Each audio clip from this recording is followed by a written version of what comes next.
सौदीचे जे AI चे मिनिस्टर होते त्यांनी एक खूप सुंदर कॉन्सेप्ट त्या ठिकाणी मांडला आणि त्यांनी सांगितलं की आमचा एम काय आहे, तर आमचा एम आहे zero bureaucracy. We are aiming at zero bureaucracy. आणि त्यामुळे त्यांनी सांगितलं की आम्ही दरवर्षी आमच्या अधिकाऱ्यांना एक कॅश प्राइस ठेवलेला आहे की तुम्ही किती ब्युरोक्रेसी कमी केली, किती स्टेप्स कमी केल्या, किती तुम्ही रेड टेपिझम कमी केलं, तर आम्हाला झिरो ब्युरोक्रेसीवर यायचं आहे. मला असं वाटतं की प्रत्येक गव्हर्नमेंटचं एम हेच असलं पाहिजे की झिरो ब्युरोक्रेसी आपल्याला कशी आणता येईल. आणि ब्युरोक्रेसीचा अर्थ झिरो ब्युरोक्रॅट नाही, झिरो ब्युरोक्रेसी. नाहीतर आमचे इतके ब्युरोक्रॅट्स बसल्यात ते माझं सरकारच उलटवून टाकतील.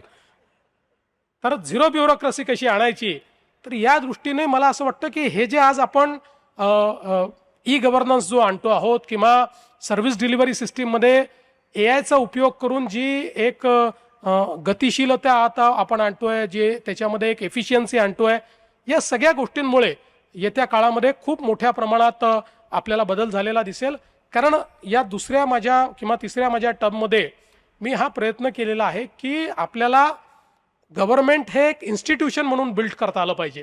आणि म्हणून मला असं वाटतं की गेल्या 30 वर्षातले जे HR रिफॉर्म्स आहेत ते प्रचंड HR रिफॉर्म्स आम्ही करतो. कारण म्हणजे मी देखील यापूर्वी मुख्यमंत्री राहिलो, पण मी कधी ते केलं नाही.